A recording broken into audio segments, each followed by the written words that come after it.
This is the pneumatic crimping machine.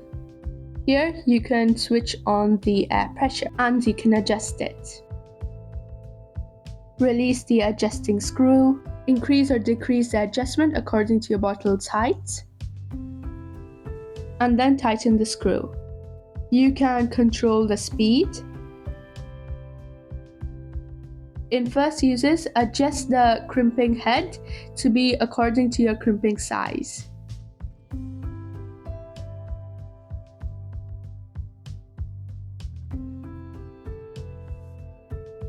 Fasten it back on.